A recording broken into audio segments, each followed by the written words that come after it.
Welcome learners. ఈ video లెక్చర్లో మనము standard deviation, variance, coefficient of variation గురించి చర్చించుకుందాము. Objective is introduction of standard deviation and variance, coefficient of variation and their merits and demerits, examples of standard deviation. ఈ standard deviation అనే concept మొట్టమొదటగా Gauss, famous statistician, mathematician Gauss ద్వారా introduce చేయబడింది. తర్వాత popularise చేయబడింది curl Pearson ద్వారా. ఇది ఇదివరకు మనం చర్చించుకున్న రేంజ్, క్వార్టైల్ డీవియేషన్, మీన్ డీవియేషన్లో ఉండే అన్ని డిఫెక్ట్స్ని ఇది కవర్ చేస్తూ ఇది ఒక పరిపూర్ణమైన మెజర్ ఆఫ్ డిస్పర్షన్గా తయారైంది. ఇది ఒక గుడ్ మెజర్ ఆఫ్ డిస్పర్షన్కి ఉండాల్సిన అన్నిటిని కలిగి ఉంటుంది. It is based on all observations. It is useful for further mathematical manipulations. దీనికి ఉండే ఒకే ఒక డిసడ్వాంటేజ్, ఇక్కడ రూట్ వేయాల్సి వస్తుంది కాబట్టి క్యాలిక్యులేషన్ కొంత డిఫికల్ట్గా అనిపిస్తుంది. It is also known as root mean square deviations, as it is the square root of the mean of the square deviation from arithmetic mean. It is denoted by small Greek letter sigma, read as sigma. It measures the absolute dispersion. కరెక్ట్గా మనకి ఎంత dispersion అనేది, variability ఎంత ఉందనేది, డిస్ట్రిబ్యూషన్లో ఉండే వేరియబిలిటీని measure చేస్తుంది. ఏదైనా ఒక డిస్ట్రిబ్యూషన్కి ఎక్కువ స్టాండర్డ్ డీవియేషన్ ఉంటే అక్కడ మ్యాగ్నిట్యూడు ఎక్కువగా ఉందని అర్థము. మిగతా వాల్యూస్కి మధ్య difference, magnitude of the deviation of the values from the mean అనేది హైయెస్ట్గా ఉందని అర్థం. A small SD means high degree of uniformity of the observations as well as homogeneity of the series. ఏదైనా ఒక సిరీస్లో స్టాండర్డ్ డీవియేషను తక్కువగా ఉందంటే అది హోమోజీనియస్ సిరీస్గా మనం కన్సిడర్ చేస్తాము. అలా కాకపోతే అది హెటరోజీనియస్ సిరీస్ అవుతుంది. మనం ఎలా డిఫైన్ చేసుకుంటామంటే, it is the positive square root of arithmetic mean of the squares of the deviations of the given observations from their arithmetic mean. ఇప్పుడు కొంత కన్ఫ్యూషన్గా ఉంటుందేమో, మనం చూద్దాం. అలా వేరియన్స్ అనేది sigma square, square of standard deviation is called variance. ఇక్కడ మనము ఒక్కొక్క టైప్ ఆఫ్ డేటాకి మనము స్టాండర్డ్ డీవియేషన్ ఎలా క్యాలిక్యులేట్ చేయాలనేది చూద్దాము. ఇప్పుడు in case of individual observations, standard deviation may be computed by applying any of the following two methods. ఇక్కడ direct method ద్వారా కనుక్కోవచ్చు. మనము ఒక డీవియేషన్ తీసుకోవడం ద్వారా అజ్యూమ్డ్ మీన్ తీసుకొని దాని ద్వారా కనుక్కోవచ్చు, short cut method. When deviations are taken from actual mean, the mean is given by SD is equal to sigma is equal to root of 1 by n into summation x minus x bar whole square. ఇది standard deviation ఫార్ములాగా మనము చూసుకుంటూ ఉంటాము. When the actual mean is in fractions. ఇప్పుడు ఒకవేళ mean మనకు ఇట్లా ఫ్రాక్షన్స్లో వచ్చిందనుకోండి, మనం ఆ ఫ్రాక్షన్స్ ప్రతి వాల్యూలో నుంచి ఆ మీన్ తీసేసి దాన్ని మళ్ళీ స్క్వేర్ చేసి వాటికంతా రూట్లు వేయాలంటే కొంచెం కష్టం అవుతుంది. కాబట్టి డీవియేషన్స్ తీసుకునేది మనము అటువంటి సందర్భాలలో మనము అజ్యూమ్డ్ మీన్ తీసుకుంటాం. ఏదో ఒక రౌండ్ ఫిగర్ చేసే దానికోసమని, నియర్లీ అడ్జస్ట్మెంట్ చేసుకునే దానికోసం ఒక రౌండ్ ఫిగర్ తీసుకుంటాము. When deviations are taken from assumed mean, then the standard deviation sigma is equal to root of summation d square by n minus summation d by n whole square. ఇక్కడ d is equal to x minus a, అంతే అనమాట. ఇప్పుడు calculate SD from the following data with the help of direct method. ఇక్కడ x values మనకి ఇచ్చారు, 3, 4, 5, 6, 7, 8, 9, 10 values ఇచ్చారు. మనము ఈ 10 వాల్యూస్కి ఏం చేయాలి? మీన్ కనుక్కోవాలి. ఫస్ట్ మీన్ కనుక్కున్న తర్వాత ప్రతి దాంట్లో నుంచి మీన్ వాల్యూ తీసేసి దాన్ని స్క్వేర్ చేసుకోవాలి. ఈ స్క్వేర్డ్ డీవియేషన్స్కి డివైడెడ్ బై ఎన్ వేసుకొని రూట్ వేస్తే మనకు స్టాండర్డ్ డీవియేషన్ వస్తుంది. మొట్టమొదట మీన్ కనుక్కున్నాను, 14, అది 10లో నుంచి 14 పోతే -4, స్క్వేర్ చేస్తే అది 16 అయిపోతుంది అనమాట. కాబట్టి ఇక్కడ మనం అబ్జల్యూట్ డీవియేషన్స్లో మాడ్యులస్ తీసుకోకుండా స్క్వేర్ తీసుకోవడం ద్వారా మనం ఈ సైన్ని నెగ్లెక్ట్ చేస్తున్నాము అనే ఒక డిఫెక్ట్ని ఈ స్టాండర్డ్ డీవియేషన్ కవర్ చేసింది. X is equal to summation x by n, mean కనుక్కున్నాము, హోల్ నెంబర్ వచ్చేసింది, మనకేం ఇబ్బంది లేదు. హోల్ నెంబర్ వచ్చిందంటే కొంచెం సులభంగానే అయిపోతుంది. Standard deviation is equal to, ఇక్కడ ఈ స్క్వేర్ డీవియేషన్స్ యొక్క టోటలు మనకు 274 వస్తుంది. 10 వాల్యూస్ కాబట్టి root of 27.4, 5.23 is the standard deviation for the given 10 observations. ఇప్పుడు ఇంకొక ప్రాబ్లం చూద్దాము. బై అజ్యూమ్డ్ మీన్ ద్వారా ఎలా క్యాలిక్యులేట్ చేయాలనేది. ఇక్కడ చూడండి 3 డిజిట్ నెంబర్స్ ఇచ్చారు. ఇందులో నుంచి మనం ఏదో ఒక విలువ తీసేయడం ద్వారా ఈ విలువలని కొంత తగ్గిస్తామనమాట. ఎలా అంటే ఏ విలువ తీసాను? ఇక్కడ ఏ అనేది అజ్యూమ్డ్ మీన్‌ని వీటిల మధ్యలో ఉండే విలువగా ఒక 266 అనేది తీసుకున్నాము. ఇక్కడ ప్రతి విలువలో నుంచి 266 తీసాము. 240 నుంచి 264 తీసేస్తే ఇక్కడ 24, ఇక్కడ 4 ఇలా ప్లస్‌లు, మైనస్‌లు వస్తాయి. మనం స్క్వేర్ చేయడం ద్వారా ఇవన్నీ పాజిటివ్ అయిపోతాయి.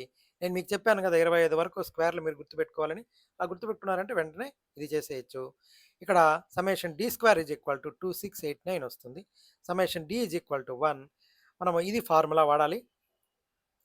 ఈ ఫార్ములాలో వాడితే మనకు స్టాండర్డ్ డీవియేషన్ అనేది ఈ 2689/10 - 1/10 ఇక్కడ సమ్మేషన్ డి, ఇది సమ్మేషన్ డి స్క్వేర్ 10 అనేది మనకి ఎన్ నంబర్ ఆఫ్ అబ్జర్వేషన్స్ కాబట్టి రూట్ వేసుకోండి. 16.398 అనేది స్టాండర్డ్ డీవియేషన్గా వస్తుంది. ఇది deviation method. Standard deviation for ఇప్పటివరకు మనం చూసింది రా డేటాకి. ఇక్కడ డిస్క్రీట్ సిరీస్కి ఎలా చేయాలో చూద్దాము. ఇక్కడ by using actual mean method అంటే డైరెక్ట్ మెథడ్ ద్వారా చేయడము, క్యాలిక్యులేటర్ ఉంటే చేసేయచ్చు, assumed mean method, step deviation method కూడా ఇక్కడ 3 మెథడ్లు చూద్దాము. ఇక్కడ డిస్క్రీట్ డిస్ట్రిబ్యూషన్స్కి when the method is applied deviations are taken from actual mean we find x - x bar and denote these deviations by x. కొన్నిసార్లు ఈ x - x బార్ని ఎక్స్గా అనేది తీసుకుంటాం అనమాట. These deviations are then squared and multiplied by the respective frequencies. ఇక్కడ ఈ summation fx స్క్వేర్లో x అనేది x - x bar అనమాట. కాబట్టి however in practice this method is rarely used because if the actual mean is in fractions the calculations take a lot time. కాబట్టి మనము assumed mean మెథడ్లో, short cut మెథడ్లో మనం ముందుగా ఫార్ములాస్ చూద్దాము. ఈ షార్ట్ కట్ మెథడ్లో d is equal to x - ఏగా తీసుకుంటే summation d square by n minus summation d by n whole square, దీనికి రూట్ వేసుకుంటాం అనమాట. తర్వాత స్టెప్ డీవియేషన్ మెథడ్, మూడవ మెథడ్ డిస్క్రీట్ సిరీస్లో. When this method is used we take deviations of midpoints from an assumed mean and divide these deviations by the width of the class interval. ఇక్కడ class interval అనేది involve అయింది.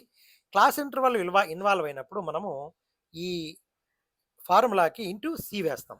ఇక్కడ ఇంతకుముందు ఎక్కడ కూడా మనము క్లాస్ ఇంటర్వల్ ఇన్వాల్వ్ కాలేదు కాబట్టి మనం డీలో డివైడెడ్ బై సి చేసామంటే ఈ ఫార్ములాలో ఇంటూ సి చేయాలి. అది మర్చిపోకుండా చేయాలన్నమాట. ఇక్కడ summation FD square by n minus summation FD by n whole square. ఈ మెథడ్నే మనం చాలాసార్లు రెగ్యులర్గా వాడుతూ ఉంటాము. స్టాండర్డ్ డీవియేషన్ అంటే డీవియేషన్ మెథడ్లో ఈ ఫార్ములా యూజ్ చేస్తాము. మనం ఇక్కడ మిడ్ వాల్యూని అజ్యూమ్డ్ వాల్యూతో తీసేసి డివైడెడ్ బై క్లాస్ ఇంటర్వల్తో డివైడ్ చేస్తాం అనమాట. Calculate SD by using direct method. ఇది ఇక్కడ డైరెక్ట్ మెథడ్ యూజ్ చేస్తాము. ఇక్కడ సైజెస్ ఇచ్చారు, ఫ్రీక్వెన్సీస్ ఇచ్చారు. ఇక్కడ ఫస్ట్ మీన్ క్యాలిక్యులేట్ చేసుకుంటాము. Mean is equal to summation FX by n. ఇక్కడ total f into x total చేస్తే 706/100 7.06. ఇక్కడ క్యాలిక్యులేషన్స్ ఇక్కడ చేశాను. సమ్మేషన్ ఎఫ్ఎక్స్ ఇది. ఇక్కడ డైరెక్ట్ మెథడ్ కాబట్టి మనము ముందుగా మీన్ కనుక్కునేసాము. మీన్ 7.06. ప్రతి వాల్యూలో నుంచి ఎక్స్లో నుంచి ఇది కదా ఎక్స్ వాల్యూ, ఎక్స్లో నుంచి మనము ఆ మీన్ వాల్యూ తీసేయడం ద్వారా 4 - 7.06 తీసేస్తే 3.06 వస్తుంది. ఇలాగా మనము ఈ x - x బార్ కనుక్కుంటాము, x - x bar whole square చేసుకుంటాము, ఈ వాల్యూని ఎఫ్తో మల్టిప్లై చేసుకుంటాము. వీటన్నిటిని యాడ్ చేస్తే 237.64 వస్తుంది. దీన్ని డివైడెడ్ బై 100 టోటల్ ఫ్రీక్వెన్సీ వేసి దానికి రూట్ వేస్తే మనకు 1.56 మనకు ఇది standard deviation by direct method. ఇప్పుడు డీవియేషన్ మెథడ్లో చేస్తాము. ఇక్కడ ఇచ్చాను డీవియేషన్ మెథడ్లో స్టాండర్డ్ డీవియేషను 3.5, 4.5, 5.5, 6.5 ఇట్లా వాల్యూస్ ఇచ్చాము. సైజ్ ఆఫ్ ది ఐటమ్స్ ఇది ఎక్స్ వాల్యూస్, ఫ్రీక్వెన్సీ 3, 7, 22, 60, 85, 32, 82. ఈ డేటాకి మనము ఫ్రీక్వెన్సీ ఇచ్చారు. ఇక్కడ డీవియేషన్ తీసుకున్నాము. మధ్యలో ఉండే విలువ 6.5 ప్రతి వాల్యూలో నుంచి సబ్ట్రాక్ట్ చేస్తే ఇది మీకు అందరికీ గుర్తుంటుంది. మనం ఏదైతే ఏగా తీసుకుంటాం దానికి 0 పెట్టుకుంటాం.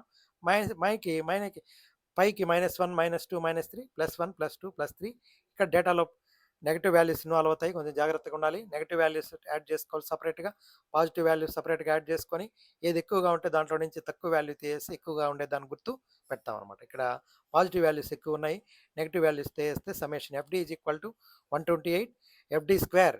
ఎఫ్డి స్క్వేర్ జాగ్రత్తగా చేయాలి. Fd square is equal to fd into D.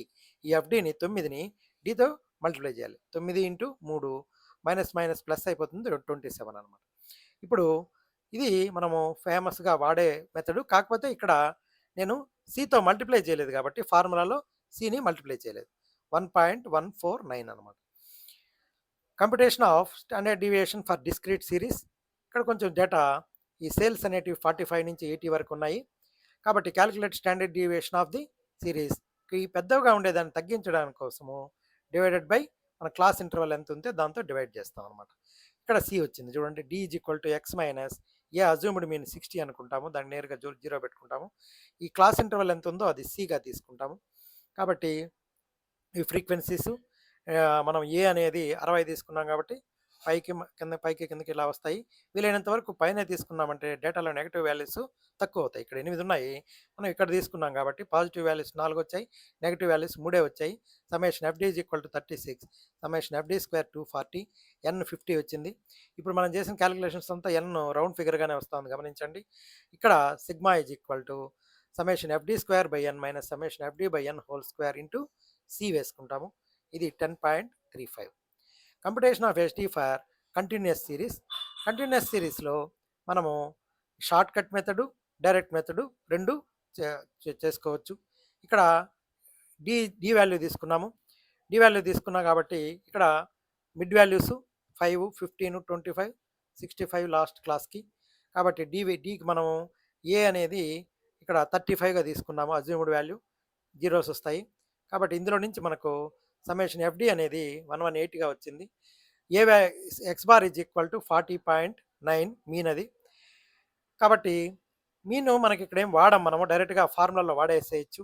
Summation is equal to summation FD square by n summation FD by n whole square into c. This is equal to మనం 14.839 వస్తుంది. ఈ merits of standard deviation ఏమంటే it is rigidly defined, it is computation is based on all observations, it is amenable to further algebraic treatment. మనం correlation coefficient కనుక్కునేటప్పుడు కానీ, తర్వాత variance కనుక్కునేటప్పుడు, coefficient of variation కనుక్కునేటప్పుడు మనము standard డీవియేషన్ని use చేస్తూ ఉంటాము. It is useful for further mathematical treatment. Among all the measures of dispersion, it is least affected by sampling fluctuations. It is enables us to determine the reliability of the means of two or more series having equal means. సమానమైన అంకమధ్యమాలు ఉన్నప్పుడు మనము రెండు different data సెట్స్ని compare చేయాలనుకున్నప్పుడు ఇది ఉపయోగపడుతుంది. The series having minimum standard deviation will be treated as most representative mean అనమాట. దీనికి కొన్ని లోపాలు ఉన్నాయి. ఇది కంపారిటివ్లీ డిఫికల్ట్ టు క్యాలిక్యులేట్, ఎందుకంటే రూట్ ఇన్వాల్వ్ అయింది కదా. రూట్ ఉండే క్యాలిక్యులేటర్ ఉంటే తప్ప మనం చేయలేము. రూట్ ఏదైనా పాయింట్లు వచ్చినప్పుడు రూట్ కనుక్కోవడం కష్టం. It gives greater weightage to extreme observations. It is an absolute measure of dispersion and cannot be used for comparing the variability of two or more distributions expressed in different units. దీనికోసమే మన దగ్గర coefficient of variation అనే concept ఉంది. అంటే coefficient of measures of dispersion అనమాట. దాని coefficient కనుక్కుంటాము. Standard deviation is an absolute measure of dispersion and it is expressed in same units in which data is given. ఇప్పుడు ఈ ఫ్రేమ్ మొత్తము కూడా ఈ కోఎఫిషియంట్ ఆఫ్ వేరియేషన్ నెసెసిటీ గురించే ఉంటుంది.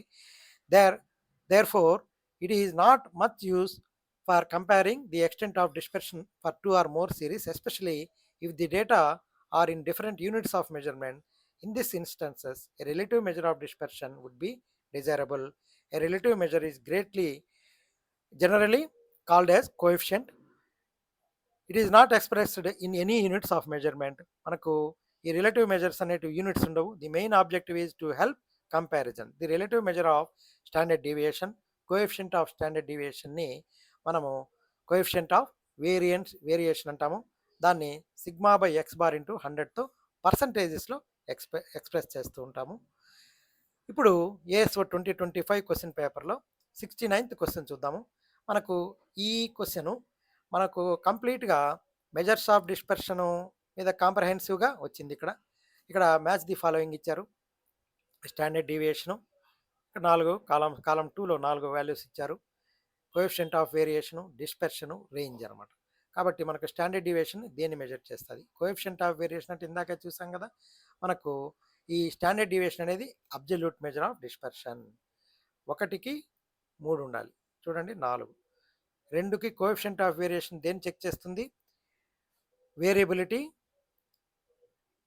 In a data set. మనకు సులభంగా ఉండేది ఫస్ట్ చూసుకోవాలి. చూడండి ఇక్కడ లోయెస్ట్ హైయెస్ట్ ఉందా రేంజ్.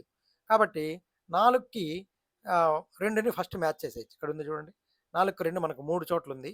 కన్ఫ్యూజ్ చేసే దానికోసం ఇక్కడ ఉంది. ఇక్కడ ఒకటిది మ్యాచ్ అయింది.